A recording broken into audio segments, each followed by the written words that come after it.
I feel like, well, who is claiming what success is? Is success 20 million followers, or is success clients that are paying you for your services? To each their own, but I'm going to take the clients. Yeah, that's the win. Hey, queens. Yeah, you know who you are. God, come on. Go ahead and put that crown on your head. Now tilt a little to the left. Now a little to the right. Perfect. Now let's get to work. Because we know you got big goals. And you got big dreams and not afraid to let them know. Why? Because you step into your purpose. You speak out on your faith. And you shift up in your journey. Because you a boss. Welcome to the podcast, Drop the Expiring Act with your host, Veli of QueenBayGoals.com. Reminding you that you are a queen before anything else. It's your life and your goals. Make it royal. All right, y'all. Go ahead and work that crown. Hey, queens. Welcome to another episode of the Drop the Expiring Act podcast. Today we have with us Raychel McBride, who is going to share her story with us. So, Raychel, welcome to the podcast. Thanks for having me. No problem. So can you give us a little bit about yourself? Yeah, so I'm a Midwest girl. My name is Raychel McBride. I'm the founder of a diversity strategy company called Corporate Kin. That started in 2019. It's been a fun journey. I also have my own podcast called Freedom and Champagne, all about celebrating diversity through individual life and experiences. And then I am, in my full time, a diversity manager with an agriculture company here in the Midwest. Girl, where do you find the time to do it all?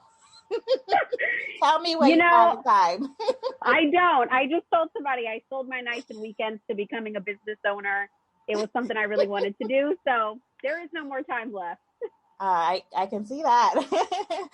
So let's start a little bit with your Aspiring Act story. So you said that you were aspiring for 3 years before you said, okay, I'm going to do it. So what was going on within that 3 years? What were you aspiring to be? And then what happened?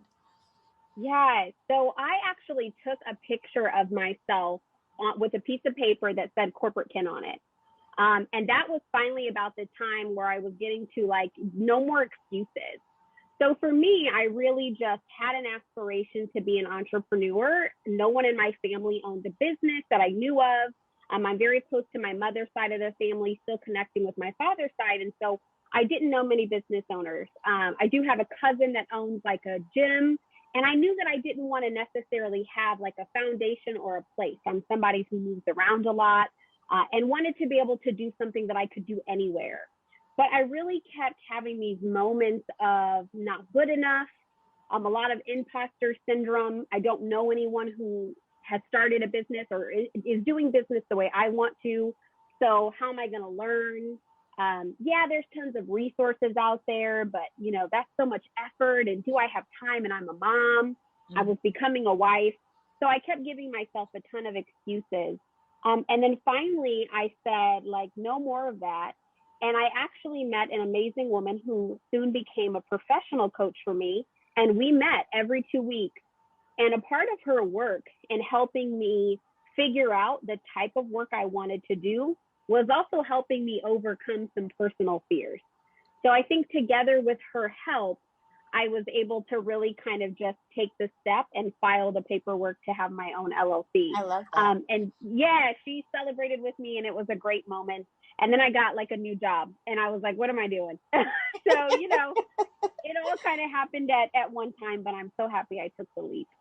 So did you think, would you have taken that leap? Do you think if you didn't have that person there? I think I might have still taken it. I'll be honest. I think I would have eventually got myself there. I think she helped me get there quicker. For sure. I think that she helped me realize what's going to hurt you if you just go out there and do it. If you put some things out there. Because even after I did it, I still had to overcome some other fears. Right. There was a fear of putting myself out there. So I think once I started my business, I don't think I actually shared anything about my business on social media for another 6 months. And she was like, what is going on with you? What's happening? And then the first time I put something out there, it was all these people just, oh my God, I love this. We can't wait. We support you. And she was like, see what happens when you just do it. Right. So I think I would have got there, but it was nice to have someone in my corner. And I think when I do diversity work, that's something that's very important because some of us have a lot of people in our corner rooting us on, and some of us don't. And so we have to realize a lot of people are like, just pick yourself up by your bootstraps and get out there. Well, that's easier when you have a team of folks kind of pushing and nudging you. Right. Yeah. So it's just something for us to consider because not everybody has that. And I was able to go and get it. And I paid her a fee for her services. And I had the financial ability to be able to pay for that. Not everybody has that. So I think it's just something we also have to consider that some people did grind and get it with nothing but naysayers saying, you're not going to be good at this. So, I feel grateful, and I also recognize my privilege as well. I'm glad that you said that because you're right. A lot of people don't have that backing or people behind them that are saying, go for it. Yes. And I love it. And you already jumped into what we're talking about all season long, which is fear and failure. So get us into a little bit more of this fear. So what was happening in your head? You think that I'm not putting myself on social media for the first 6 months. Like, what was going on in that head of yours? Yeah. I mean, first and foremost, I think the trolls on social media have taken over. And it almost feels like you can't get on anything without seeing these extremely negative posts from people who are hiding behind a computer. And so that does get into fear, making you think, well, what if I put something out there, even about myself or something that I love so much, and somebody just kind of, craps all over it. Like, I don't want to deal with that. I think the other piece of it too is society, right? So society says that like it wants you to be innovative and be a business owner, but it also like wants you to win fast, like be a millionaire overnight. And so I think I was also telling myself like, well, this isn't success, so you can't share it. Like just because you signed the paperwork and you're taking the first step, that's not success. So I had to get that out of my mind too. Like each step was a moment of success that deserved to be celebrated. Look, you're speaking to me right now too. Yes. Like we need to celebrate all of those little steps. All of those, the first time I posted something and I was like, I did it. I went and got a bottle of champagne and danced around the kitchen and was like, I did it. You have to have those moments with yourself because those are successes. Those are wins. So I think even society pressure about what looks good, even my Instagram page, right? What does it have to look like? It has to have a format. People to get followers, you have to do all these things. And ultimately, like I had to push back and go, authentically, just be yourself.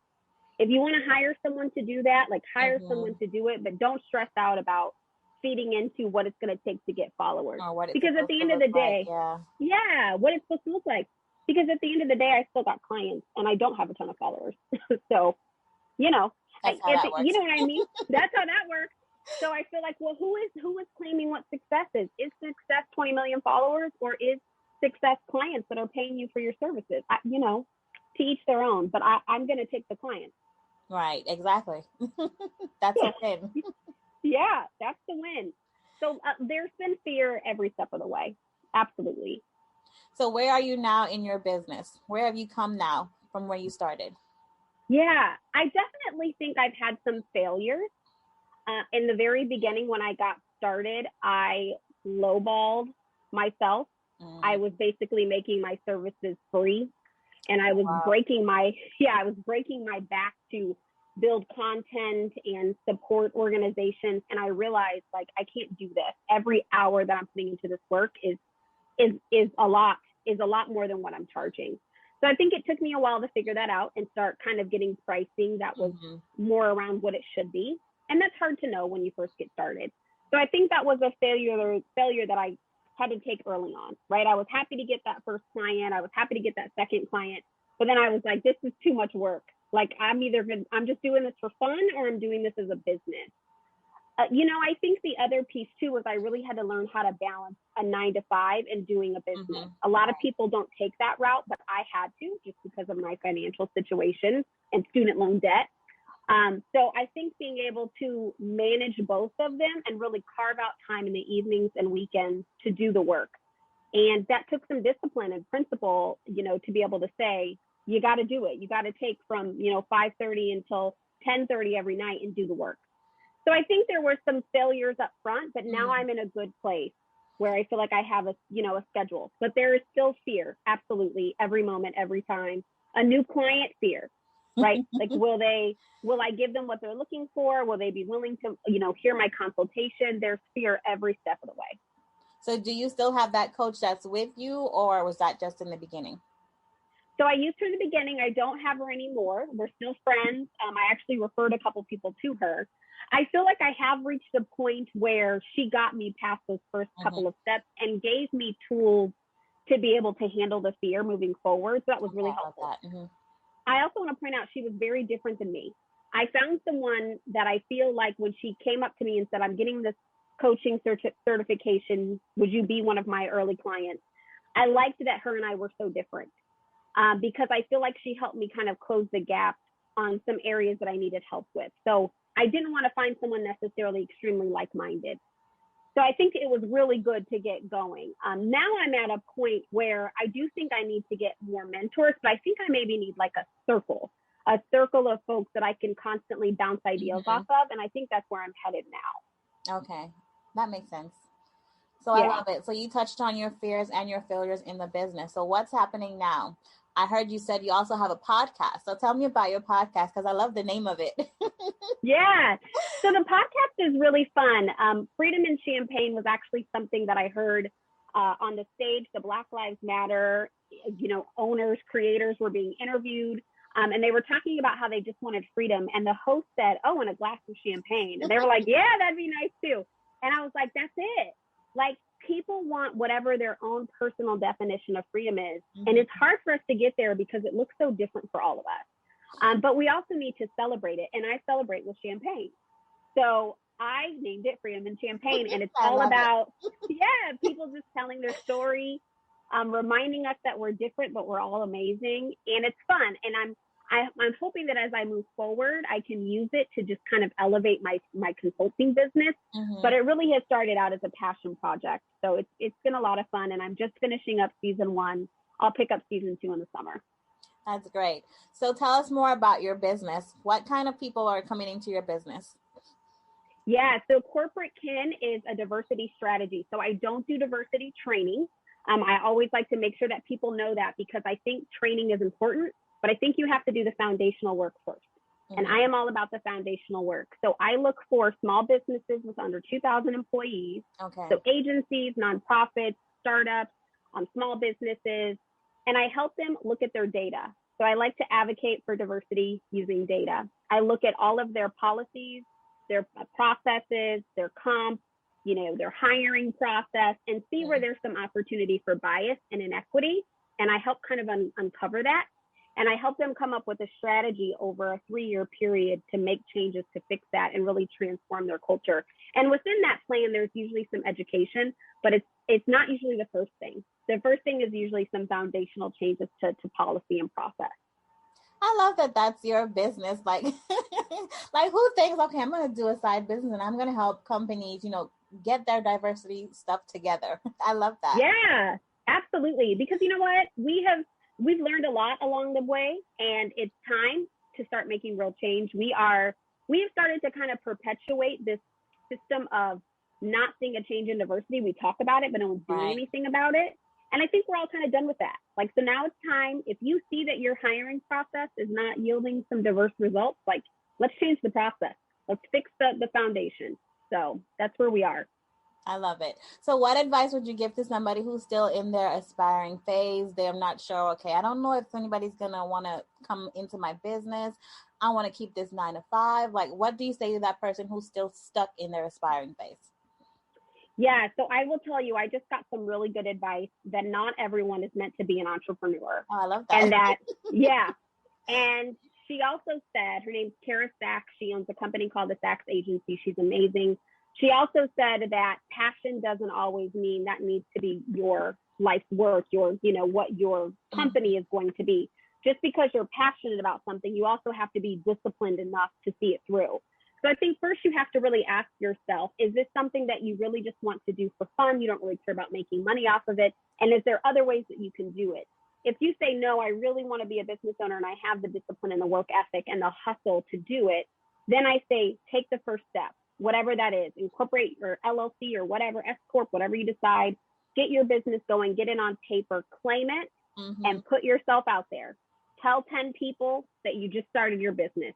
I think that really just makes it real. Yeah. I love it. That's the best advice. I love it. You are giving all the gems in this episode. Now I have to go back and make sure I listen to everything. Well, I do anyway, Good. but I'm like, I got to go back and take notes while I'm listening. Good. I'm happy. I hope it helps somebody. Helps one person, and it's worth it. Exactly. That's my saying. So I love it. Yeah. So we always before we end, tell us, where can we connect with you? Where can we find your business and your podcast? Yes, I'm on everything. So you can find me under Raychel HR. Been a human resource professional for forever. So Instagram, Raychel HR, Twitter, Raychel HR. You can find me on Facebook and LinkedIn under Raychel McBride, Corporate Kin. Okay. And what about the podcast? It's all the podcast. Yep, it's on all major platforms, called Freedom in Champaign, and it's also linked on all of my sites. Okay, awesome. All right, so we always end our podcast with a quote, and this season the guests are given a quote, and yours was, "You can't make decisions based on fear and the possibility of what might happen," by Michelle Obama. So tell us why that's a quote that you live by. Man, Michelle Obama is just queen. Right. So, so just pulling a quote from her just first seemed right. But I also think she makes such a good point. It's about this possibility. And I really just believe we have to start living in an abundance mindset. We can't think about the possibility of that it's going to go wrong, the possibility of trolls, the possibility that you're going to fail, that you're going to get sued, all the things you think of as you start a business. You just have to live in an abundant mindset. There's room for all of us. There's space and time to do this work. There are people who are waiting on you to get started. You have to start feeding that into your mind, those types of possibilities, because the fear will take over. So I really love that quote. She's amazing. Yes, she is. She slayed the other day with her hair and her belt. Oh God, I loved it all. Yes. Before we get Maroon, I'm here. All right, you guys. So that's it. That's our Fair and Failure episode. I hope you guys caught all the gems in this episode. If not, you know what you need to do. Go back and hit replay. And of course, you can find all the links down in the description and where you can catch up with Raychel and her podcast, Freedom and Champaign. I love it. So get your flute and start listening to the podcast. No problem. And thank you for coming on the podcast. Thank you. This was awesome. All right. You have been listening to another episode of Drop the Aspiring Act. If you're looking for more information of this podcast and other episodes, please visit queenbaygoals.com.